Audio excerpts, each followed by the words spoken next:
Welcome to For Book Lovers Only Live Radio, where we discuss amazing books written by talented authors. For Book Lovers Only Live Radio is a proud member of the Village Connector Media Network. If you love books, we have a home for you. Now time for your host and chief book lover, Rob Brown. Hey book lovers, this is Rob Brown, your internet radio host and chief book lover, and this is For Book Lovers Only Live Radio, where if you love books, we have a home for you. Thank you so much for tuning in today. We are privileged today to have a distinguished retired Army veteran who is also an author as our in-studio guest today. Her name is Felice Pope. Welcome to the show, Felice. And she'll be chatting with us about her book, Stained Glass, Smile, You Can Be Healed. But first, I want to take a moment to give a special thanks to Robin Sullivan, the leader of the DC Right to Publish Meetup Group, for stopping by last week and sharing with us her knowledge of the publishing industry. She is an absolute wealth of information, and we are very excited for her to come back again at some point in the future. Please take a moment to share this broadcast by clicking on the share button at the bottom of your screen. If you're watching this for the first time, we invite you to join our family. Please visit www.forbookloversonly.com. That's www.forbookloversonly.com. It's very simple. You can submit your name and email address and hit click here to join. There is absolutely no cost. It's totally free, and you'll even get a free gift for joining. We want you, our book lovers, our book lover family, to grow. So we invite you to join us today. I want to start off today's broadcast with a little book trivia because I know you like the book trivia. Theodore Roosevelt, leader of the Rough Riders in the Spanish-American War and the 26th president of the United States, read an average of one book per day. That's one book per day. So he was a voracious reader, and you know, we all hope and aspire to be able to read one book a day. I wish I could. I wish I had the time, but Theodore Roosevelt read an average of one book per day. And our second and final piece of book trivia, novelist Toni Morrison, who authored the Beloved series, had a very famous fan in actor Marlon Brando. In fact, he liked her books so much that he would often call her to read to her his favorite passages from her books. I think that's pretty cool when you're an author and you have one of the greatest actors of all time as a fan of your books. So those are some pretty cool pieces of book trivia. And for those who weren't able to tune in next week, I want to take a quick moment and a quick opportunity to announce my book that's coming out. No Business Cards Allowed. It addresses the art of networking and how business development professionals can be more effective at it. Now, for me, having been a former practicing attorney, having done sales and business development and e-discovery in professional staffing in the financial services industry, I've done my fair share of networking. I've been to a lot of networking events, tons of them. I still actually go to them. And, you know, when you're there and you're trading business cards and you're having conversations with people, you know, sometimes things may not go the way you want with regards to opportunities that you think are on the table. But then, you know, later on, they really don't come to fruition. So this book teaches specific techniques and strategies to help business development professionals and sales professionals be better at networking. In it, I teach why traditional networking is no longer effective in today's social media world. I talk about the three types of networkers. I also talk about the EB pivot and how to define the maybe, when you should and should not give out your business cards. And there is definitely a time when you should absolutely refuse to give out your business cards. So the book may be a little bit controversial, but I think it's going to have some great information for sales professionals and for business development professionals. If you want to learn more, please get on my mailing list at www.nobusinesscardsallowed.com. That's www.nobusinesscardsallowed.com. And I am tentatively scheduled for an October release, so it's plenty of time for you to get on the mailing list. From time to time, and I won't inundate your inbox, but from time to time, I will be sending out emails about the progress of the book, the actual release date, the price, and any other information that's pertinent to you getting a copy of the book in your hands. Once again, that's www.nobusinesscardsallowed.com. So feel free to get on that list and stay abreast of what's going on with nobusinesscardsallowed.com. Now, today's guest is a native of St. Louis, Missouri. She is a proud retired Army veteran and served in both Desert Storm and Operation Iraqi Freedom. She is currently the host of Peace in Living Today talk show and does international inspirational speaking. She's joined us today to chat about her book, Stained Glass, Smile, You Can Be Healed. Through her life story of domestic violence marriages, you see examples of how she compromised her mental and physical well-being repeatedly. But through the freedom that only God gives, she was set free. And we are here to welcome Felice Pope to our show. Felice, thank you so much for being here. I'm glad to be here. I count it an honor to be here on a book for book lovers only, and I'm excited. I really am. Well, thank you so much for being here. We are honored that you are here. Obviously, we honor all our authors, but we have particular honor for our service veterans who have served honorably in our United States Armed Forces. So we want to take a special moment to thank you for your service to our nation, especially with Memorial Day coming up very soon. I want to thank you so much for your service. Well, thank you. Thank you. It's always good to honor veterans and makes them feel good. Absolutely. They are definitely our heroes, and we love our veterans here at For Book Lovers Only. So tell us a little bit more just about your background. Obviously, you served in the Army, you retired Army. Tell us a little bit about your Army service. Well, I first started off in the National Guard because I saw the ad in the paper, be all you can be. Right. And then I saw the other part that says that they're going to pay for my college, and I was excited about that. So a friend of mine said, don't go into regular Army until you try, the National Guard or Reserve. So I did the National Guard for maybe about a year, and then I decided to go to the regular Army, and I served, I think, 2 active duty tours, and the rest I did in the reserves.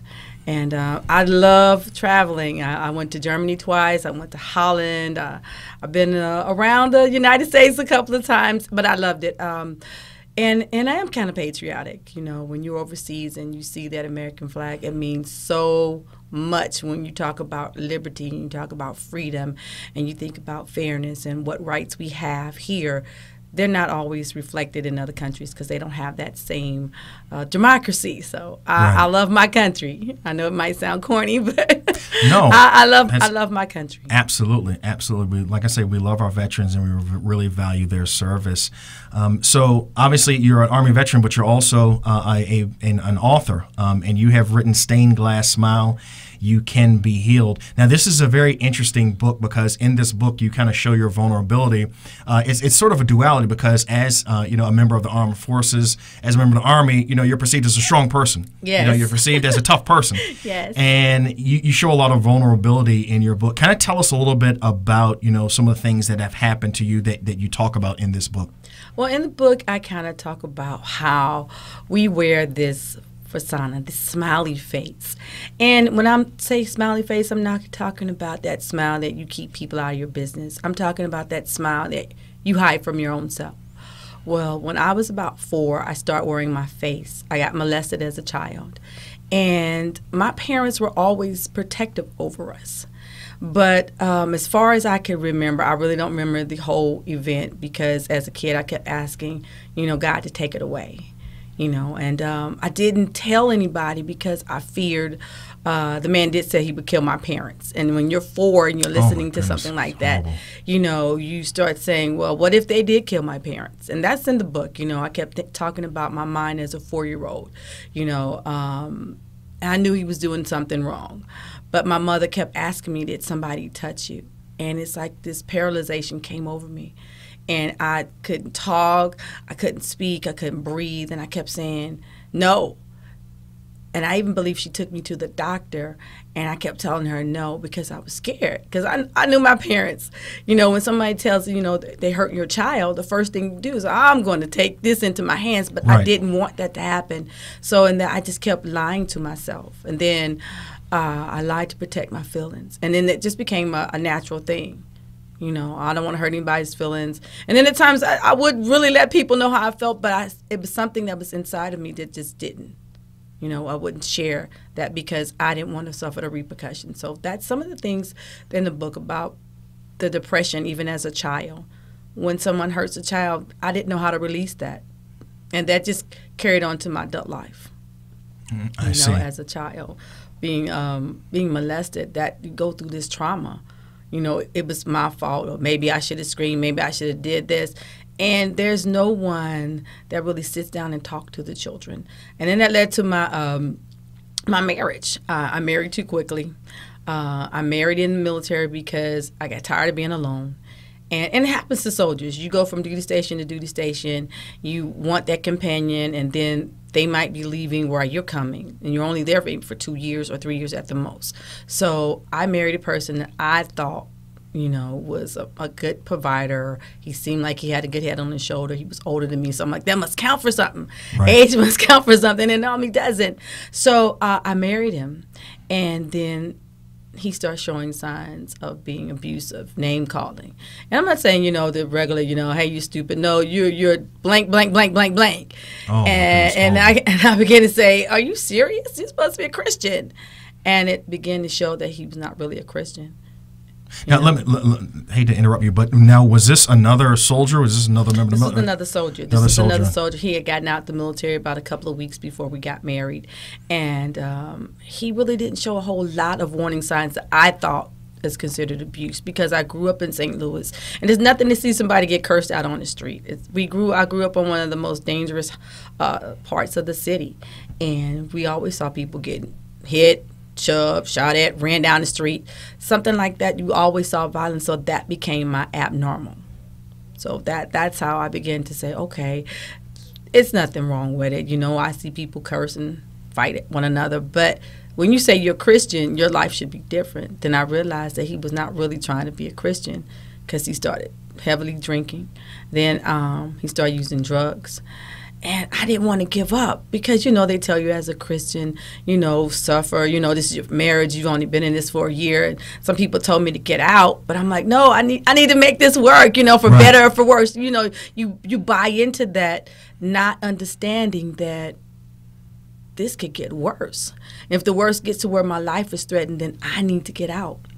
But I stayed, because I didn't think that I was in domestic violence. To me, domestic violence was a person getting beat, you know, broken arms, you know, going to the hospital. And I was always raised, if you hit me, I'm going to hit you back. So we right. had those fights. But I kept saying, you know, I believe God. I believe God to save him. And God did save him. You know, he started going to church. He started cleaning his life up. But it only lasted maybe 6 to 3 months at a time. And then we had my daughter. Then I kept saying, okay, he's got to change the leash for her, you know, and he changed a little bit again for her, but he didn't change for God. And so I stayed. I was in and out. We were in and out, separated, back and forth, back and forth. And I kept saying, God, you've got to come in and do something about it. And I began to get angry with God, and I would accuse him, you know, for my mistake. You know, this is not something that God did. Matter of fact, on our wedding day, and I put it in the book, I was standing there. And when God starts giving you those red flags, those roadblocks, you really need to pay attention when God is saying, okay, I don't want you to do this. I didn't even get off the day for my marriage. They said you can get married at lunchtime. You know. Wait a minute, you didn't get the day off for your marriage. My leave slip was not approved for my marriage. Something should have told me there. Okay, oh God is telling you no. So you literally had to get married on your lunch hour? I had to get married on my lunch hour at City Hall. That was not the vision God gave me. Could they have at least extended your lunch hour a little bit, or just like you have an hour, like you need to be back? Hour, so you need to be back. From 11:30 to 1 was our lunch hour. So we went down to City Hall, and I kept saying, okay, God, you know I'm going to do this. But something on the inside of me kept saying, no. But I kept saying, but, you know, I've already told him I made this commitment.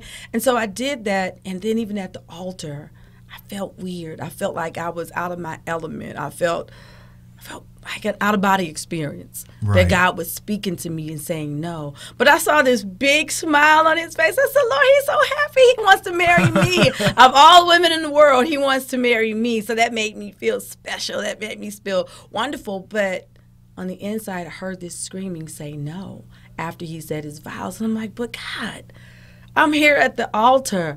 You know, I don't want to be one of those runaway brides, you know. And I said, yes. And then it felt like something had left me. You know how when a child displeases their parents, and you know you did something wrong, and you know you're going to displease your parents. That's how I felt. And it was like God saying, you grieved the Holy Spirit. And I was like, okay, it'll be fine. And I felt like that for a couple of days, and it wore off. And then this person that I thought was a Christian, on our honeymoon night, his friends took him and he got sloppy drunk.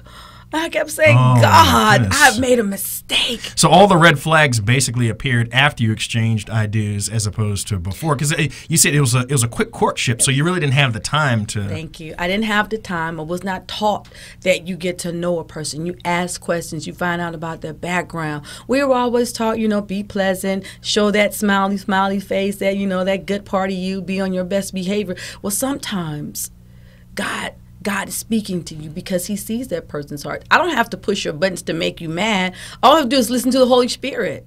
He said, because I'll lead and guide you all truth. But what I did is I led myself into my own truth. And then I don't really remember the first time he did hit me. I know it was argument about money. And he hit me, and I looked at him like, are you crazy?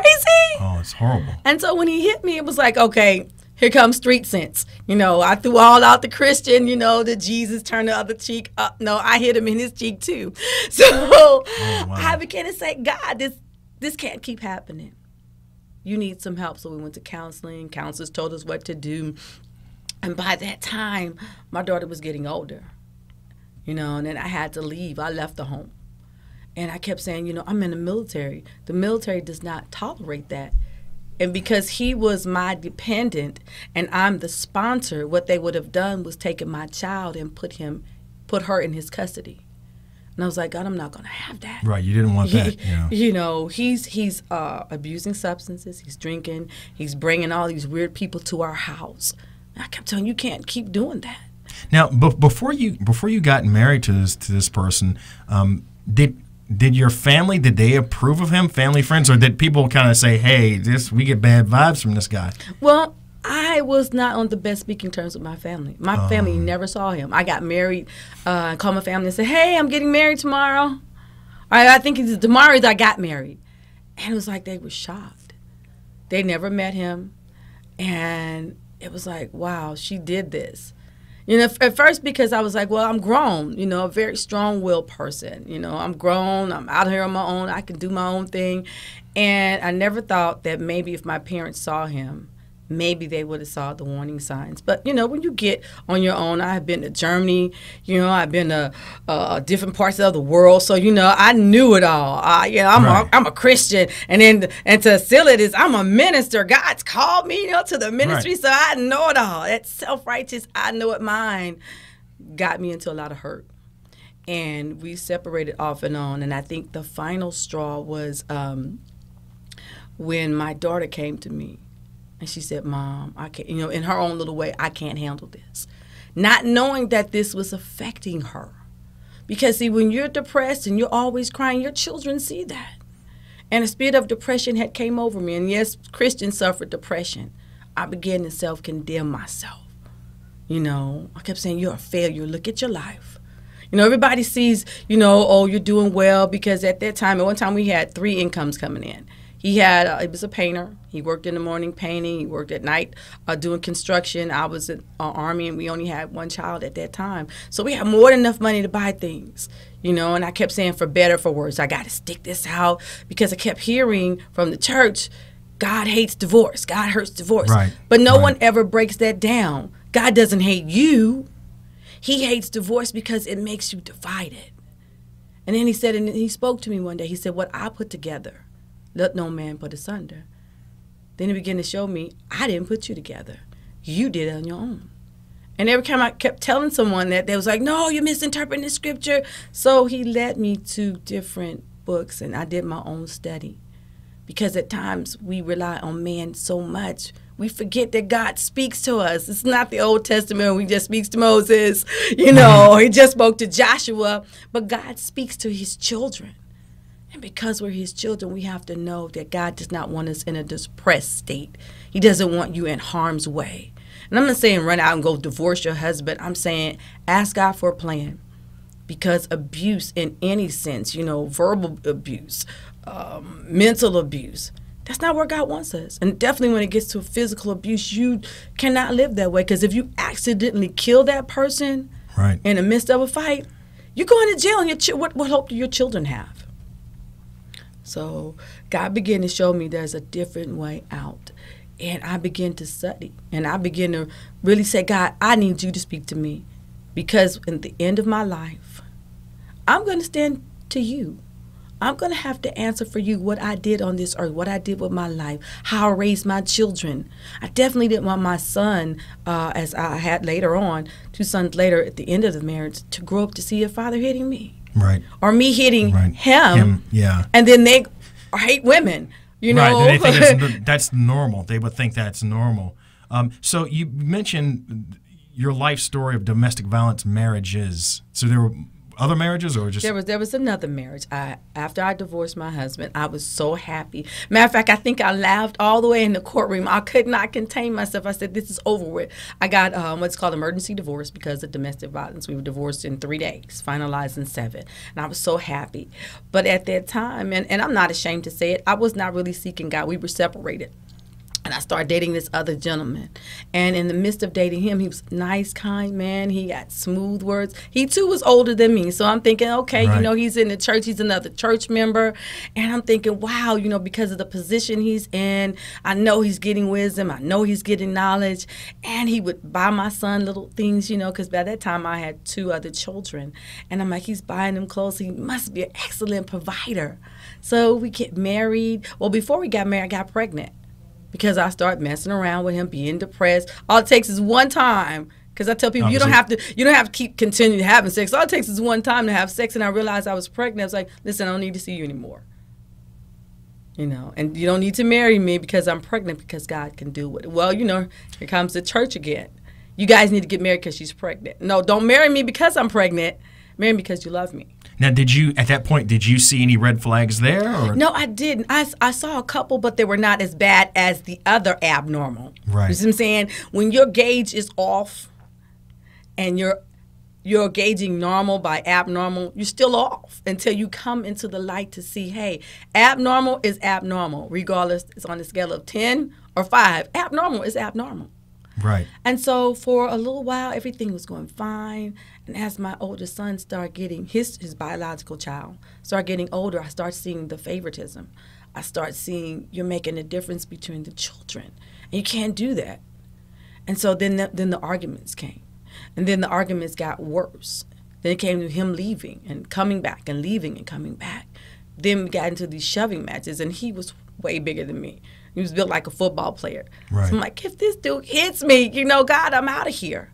And so he did hit me at one time. And I was like, God, we separated for a while. But then, you know, the church again. And I don't fault the church. I fault myself because I should have went back to God. God, do you want me to stay here?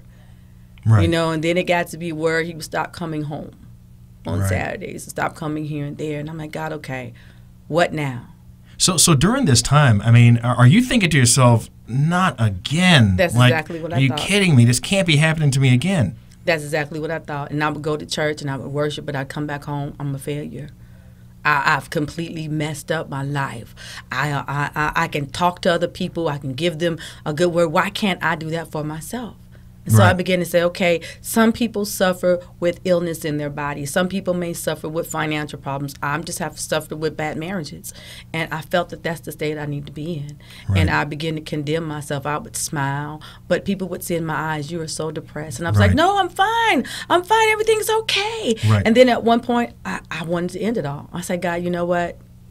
I just forget it. Let me just check out of here. But the only thing that really saved my life was my children. Right. If it hadn't been for them, I kept saying, if I end this all, then guess what? My children won't have any hope, and I can't have that. Right. So I began to cry, God, you've got to do something. I have messed my life up. I'm a failure. And God began to whisper to me, he says, you're not a failure. You made 2 wrong decisions. It does not make you a failure. You just need me to take over your life, and you need to let go. Right. So when I began to let go, I saw some Christian counseling, and I began to tell them what was going on. And it was like, and I then began to say, well, you might want to stick it out a little longer. And I kept saying, God, I can't do this. So the pushing, the shovings, the threatening right. of hitting you, the rushing you like I'm going to hit you, that alone in itself is frightening. Right, it is. So I began to tell God, help me. What is it that you want from me? What is it that I'm to do? And so he began to say, first, you need to let go of all the bitterness. You need to forgive him. forgive him. Are you serious? Forgive him, Lord? God's Right. like, if you don't forgive him, I can't forgive you. I can't start. So I began to let it go. God began to work on me. And then I saw no change in him. I saw there was no love. I saw there was nothing there. And then I assumed in my mind, because if you're not coming home to me, you come home to somebody else. But God began to work that out. And then he began to heal me. Right. He began to tell me, I'm going to heal all of your broken pieces. And you can really, really smile. And so after that divorce, God began to pull me out of the depression, because I would stay in my bed for hours at a time. Take a shower, put on more pajamas, and go back in the bed and be depressed. Right. But when God really healed me, a real smile came. It was like all these colors that were shining through this glass, this beautiful, like church glass, this stained beautiful glass. God began to say, I made you fearfully and wonderfully made. Absolutely. And he did, and you wrote a book from it. And I want to read a little bit from your book. I mean, it's a wonderful book. I did not listen to those who had wise counsel. I was young and strong-willed. I made up my mind that I was grown and could make my own decisions. How wrong I was, so I suffered. So that talks about, how you suffered in the beginning, but you said that God had delivered you. If we do not come to the knowledge and understanding of our purpose in life, we will not possess the power to love ourselves. And it sounds like to me, through this book, you are telling people that they need to love themselves. Yes. You must love yourself. That's the gauge with God say how you love others. If I don't love myself, I can't love you, because my gauge is off. It says, how are you going to love? The Bible says, love them like you love your own self. Well, if I hate myself, then I'm going to hate you too, because I can't allow God to funnel his love inside of me. So when I learn how to love myself, really, I have no problem in loving people, regardless of whether they do me wrong. And I hold no animosity toward anyone. Matter of fact, me and my ex-husbands or former husbands, we're on good speaking terms. That's great. That's great. We don't hate each other. It happened. It's over with. Years have passed. Our children are grown. I have a granddaughter. And God has healed. So he can heal you if you really want him. You don't have to remain in darkness and be depressed. Even abusers, God can heal them too. Because we take them and cast them aside. Oh, they're mean. Well, they have issues where they're broken at. And God can heal them and bring them into a greater smile too. That's wonderful. I'm so happy that you wrote this book. It sounds, obviously, you've been through, a lot of trials, a lot of, hard times, but you were delivered, and you were able to actually write this book, Stained Glass, so that other people who may be going through similar things can be inspired to get that help and to rise, Yes. to a new summit. So we are so excited to have you here today and to talk about it. The book is Stained Glass, Smile, You Can Be Healed, and you have, a few websites that people can go to? Yes, they can go to Felice Renee. That's FeliceRenee.com. They can find me on Twitter at Peace. That's PEACE, the letter N, LIVING. They can also find me on Facebook at Peace IN Living Today. And our radio show is a stellar, I'm so happy, it's a 2017 Stellar Award nominee radio talk show. And I love talking to people and allowing them to share their story. That's great. Felice, thank you so much for coming on to our show. We are so excited that you were here. We are almost out of time. Be sure to join us next week for more talented guests and more amazing books. My name is Rob Brown, your internet radio host and chief book lover. Please stop by www.forbookloversonly.com and pick up a copy of Stained Glass. It's a wonderful read, and it will definitely inspire you. This is For Book Lovers Only Live Radio, where if you love books, we have a home for you. Take care, and we will see you in 1 week.